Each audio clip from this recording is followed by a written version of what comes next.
দেবরাজ চক্রবর্তীকে নিয়ে যাওয়া হলো বারাসাত আদালতে। সেই ছবি আপনাদের আমরা দেখাচ্ছি। দেবরাজ চক্রবর্তীকে নিয়ে যাওয়া হলো বারাসাত আদালতে।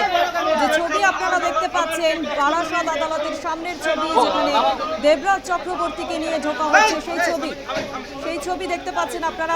জানেন গতকাল রাতেই গ্রেফতার করা হয়েছে দেবরাজ চক্রবর্তীকে।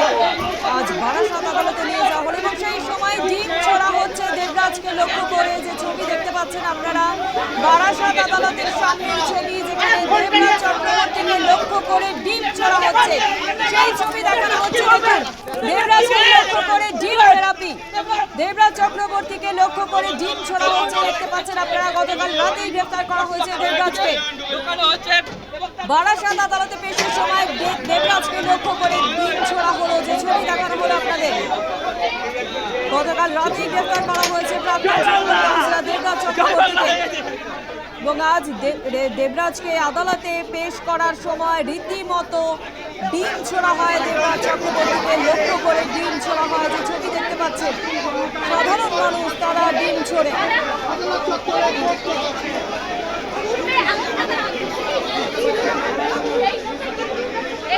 সেই ছবি আপনাদের দেখানো হচ্ছে। পুলিশের গাড়িতেও ডিম ছোড়া হয়েছে, অর্থাৎ যে ছবি দেখতে পাচ্ছেন পুলিশের গাড়িতে এসে পড়েছে ডিম, সেই ছবি দেখতে পাচ্ছেন আপনারা।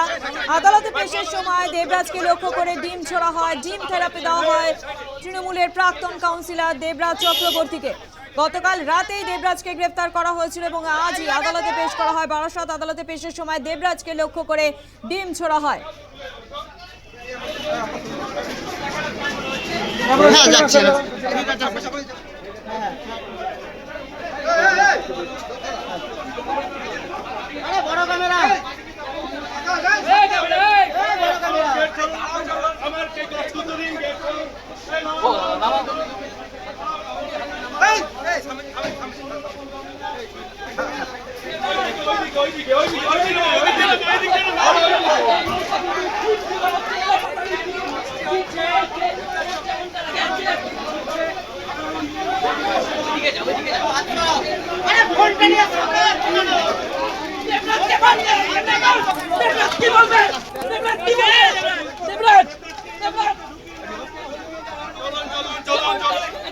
গতকাল রাতেই গ্রেফতার করা হয় দেবরাজ চক্রবর্তীকে। আজ আদালতে পেশের সময় দেবরাজকে লক্ষ্য করে ডিম ছোড়া হয়, যে ছবি দেখানো হচ্ছে। বারাসাত আদালতে পেশ করার সময় দেবরাজ চক্রবর্তীকে দেখে ডিম ছোড়া হয় এবং এই বিষয় নিয়ে আমরা আরো বিস্তারিত জানবো। ফোন লাইনে রয়েছে প্রতিনিধি সুজিত দুয়ারি। সুজিত, আমরা ছবিতে দেখতে পাচ্ছি দেবরাজকে আদালতে পেশের সময় রীতিমতো ডিম ছোড়া হয় তাকে লক্ষ্য করে।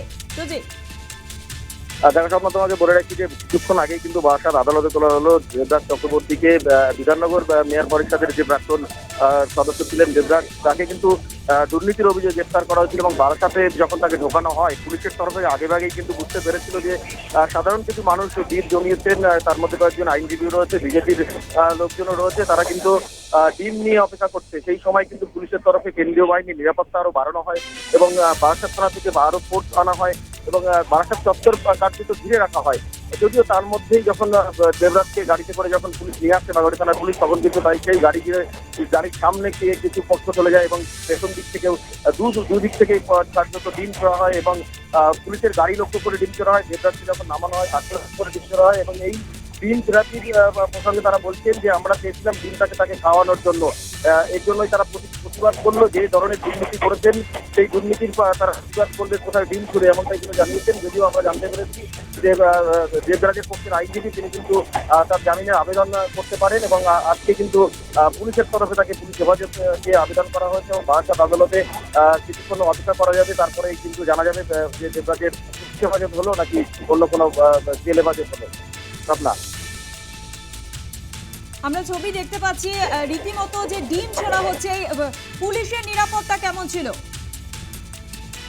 আদালত চত্বরে কিন্তু পুলিশের নিরাপত্তা দুপুর থেকেই ছিল এবং নির্ধারিত যে সময়, অর্থাৎ বাগুইআটি থেকে সাধারণত যারা ধরা পড়ে তাদেরকে নিয়ে আসা হয় 1টা নাগাদ বা 1:30টা নাগাদ আদালতে তোলা হয়। এক্ষেত্রে আমরা দেখলাম 3টেরও বেশ কিছু সময় পরে কিন্তু নিয়ে আসা হলো, অর্থাৎ তাকে যে পুলিশে গ্রেফতারের পর পেপার রেডি করার ব্যাপার রয়েছে সেটা কিন্তু পুলিশ সেই সমস্ত কাগজপত্র নথিপত্র এবং তার বিরুদ্ধে যে দুর্নীতির অভিযোগ রয়েছে, তোলাবাজির অভিযোগ, পুরনো যে মামলা রয়েছে, প্রমোটারের মামলা রয়েছে এবং তিওয়ারি যে আইনজীবী তিনি যে মামলা করেছেন সমস্ত মামলার নথি কিন্তু এক জায়গায় করে তারপরে কিন্তু আদালতে দেওয়া হয়েছে, কারণ তাকে পুলিশ হেফাজত নিয়ে জিজ্ঞাসাবাদ করতে চায়, কারণ এই ঘটনায় আরো কারা রয়েছে সেটাও দেখতে চায়। কারণ ইতিমধ্যেই কৌস্তব বাগচি তিনি জানো কিছুক্ষণ আগেই বারাসাত আদালতে অন্য একটি মামলার কারণে এনজে এসেছিলেন আইনজীবী কৌস্তব বাগচি।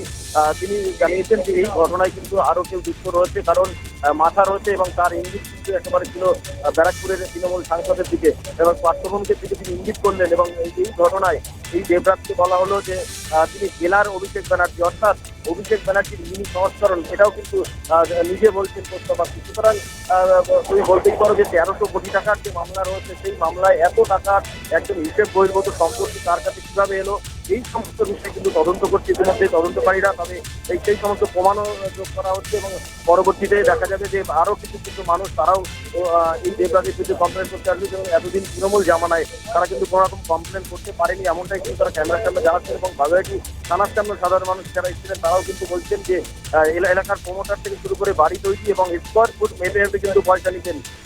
নিজের জায়গায় কেউ বাড়ি করতে গেলেও সেখানে স্কোয়ার ফুট মেপে তোলা হতো এবং সেক্ষেত্রে একেবারে সরাসরি নাম জড়িয়েছে দেবরাজের এবং কয়েকজন কাউন্সিলর রয়েছে তারাও কিন্তু এই ঘটনায় ইনভলভ রয়েছে, এমনটা জানতে পেরেছি। সুজিত, তুমি যেমনটা জানাচ্ছিলে যে দেবরাজের আইনজীবী তিনি জামিনের আবেদন করতে পারেন, জানবো তোমার থেকে এই বিষয়। একেবারে তার বিরুদ্ধে কিন্তু একাধিক ধারায় মামলা করা হয়েছে এবং এসটিএফ এবং বিধাননগর গ্রেপ্তার করে নিয়ে আসে। অভিযোগ কিন্তু আগে থেকেই পেয়েছিল, 2024 তার বিরুদ্ধে মামলা রয়েছে এবং অ্যাসোসিয়েট যারা রয়েছে এই দেবরাজের তাদেরকেও কিন্তু জিজ্ঞাসাবাদ করা হয়, তারা কিন্তু গ্রেপ্তারও করা হয়েছে এর আগে। এই যে তার যে আইনজীবী তৃণমূল ল সেলের তরফে যে রয়েছে শাখা রয়েছে এখানে বারাসাত আদালতে, সেখানে কোনো রকম তাদের তরফে জামিনের আবেদন করা হয় নাকি নিজস্ব ব্যক্তিগত লয়ার এখানে আবেদন করবে সেটাও কিন্তু দেখার রয়েছে। এবং তোমাকে জানিয়ে রাখি একই ঘটনায় কিন্তু তার অভিযোগ রয়েছে অদিতি মুন্সির নামেও, যদিও আদালত কলকাতা থেকে কিন্তু জামিনের নাকচ করে দেয় এই দেবরাজের এবং অদিতির যেহেতু ছোট বাচ্চা রয়েছে 4 মাসের এবং শিশুসন্তানের কথা ভেবে আদালত তার আগাম জামিন মঞ্জুর করেছিল। কিন্তু একই মামলায় কিন্তু নাম রয়েছে দুজনারই, অর্থাৎ কাউন্সিলর হিসেবে দেবরাজের যে ভূমিকা ছিল এবং এলাকার বিধায়িকা থাকাকালীন যে অদিতি মুন্সির যে ভূমিকা এবং তার প্রভাব খাটিয়ে যা সম্পত্তি করেছে, এই যে হিসাব বহির্ভূত সম্পত্তি আয়ের সঙ্গে এই যে সম্পত্তির উৎসের কোনো রকম হিসেব নেই। এই যে 1300 কোটি টাকার যে কথা উঠছে সেই কথাও কিন্তু মিলিয়ে দেখা হচ্ছে। পাশাপাশি এই যে তার যে জামিনের আবেদন করা হবে সেটাও কিন্তু আমরা জানতে পেরেছি, তার যে লয়ার রয়েছে তিনিও কাগজপত্র নিয়েছেন। তবে এই মুহূর্তে জামিন না হওয়ার পক্ষেই কিন্তু বেশিরভাগ আইনজীবীরা বলছেন যে কেসের যা হিস্ট্রি রয়েছে তাতে কিন্তু জামিন হওয়ার সম্ভাবনা একেবারেই নেই, অর্থাৎ তার পুলিশ হেফাজত হতে পারে। তবে আমরা দেখেছি এর আগেও যে এই ধরনের ঘটনায় দীর্ঘ সময় কোর্ট কিন্তু বিষয়টি পর্যালোচনা করে এবং পরবর্তীতে সিদ্ধান্ত নেয়। এক্ষেত্রেও কিন্তু হয়তো সন্দেহ গড়িয়ে যাবে রায় পেতে।